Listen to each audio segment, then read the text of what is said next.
Hi, I'm Matt from World of Ukes and editor of Uke magazine. This video looks at two tenor ukuleles with different bracing patterns to see if we can hear a difference between them. I have two luthier-made tenor ukuleles here, built by Martin van Beck in Canada. When they arrived, Martin asked me which was my favourite, as he built them with similar materials but different bracing patterns, one with X bracing and one with fan bracing. To be quite honest, during that conversation I flipped between the two, so I wanted to make this video in part to help me decide and give Martin a more definitive answer. I also thought it was rare to get two instruments that are so similar in other respects, with different bracing patterns being the major difference between them. So if I was ever going to get a chance to make such a comparison video, now is the time. Both of these Martin Beck tenors are made from solid spruce on the top and solid rosewood back and sides. They've got the same Worth clear strings with a Fremont soloist low G, and although they are handmade, so it's not a totally scientific experiment, but with the main difference between them being those bracing patterns, it's worth a try, I think. Just a quick word then about what bracing is for. You can think of a ukulele a bit like a drum, with the top being the skin of the drum. It needs to resonate, and to do that best it needs to be taut and thin. If you imagine a piece of wood that's too thick, it won't vibrate. Think for example of a kitchen worktop. And thin wood could potentially sag or split. So beneath the top you'll find bracing. Braces are thin, shaped pieces of wood, usually spruce, that keep the top taut and stable. Instrument makers face the challenge of making braces that have to reinforce the top, but that permit the top to respond fully to the tones generated by the strings.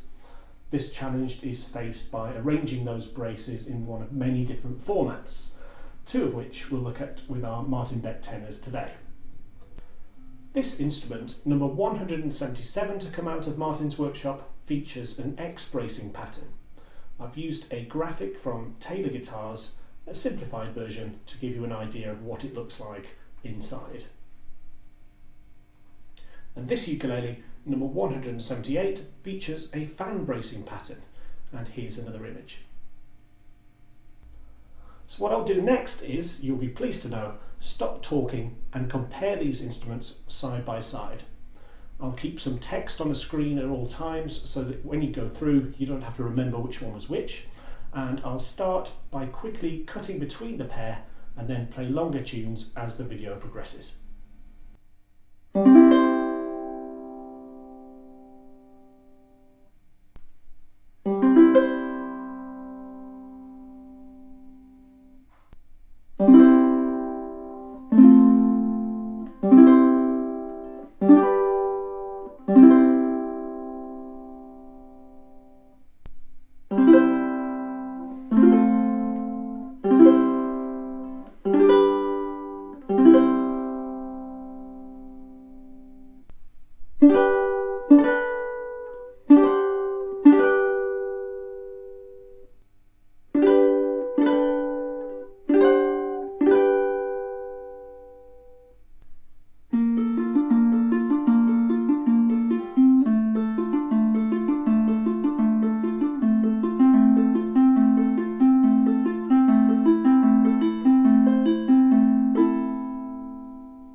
So that was a video looking at the differences between two similar ukuleles with different bracing patterns. I think it's important to note that if you have a favourite between these two, it doesn't mean you need to look for a ukulele with that type of bracing, as there's so many variables at play. What works for Martin might not work necessarily for somebody else's building style and materials. These are just two of many different bracing types, and there wouldn't be so many different patterns if there was a definitive best.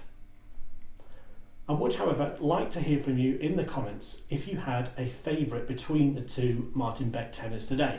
It'll be interesting to hear from you, and definitely important for Martin. He's made these two with different patterns so that he can decide on his approach in the future. So if you let me know in the comments what you liked best, it'll help him out too. Thanks a lot for watching.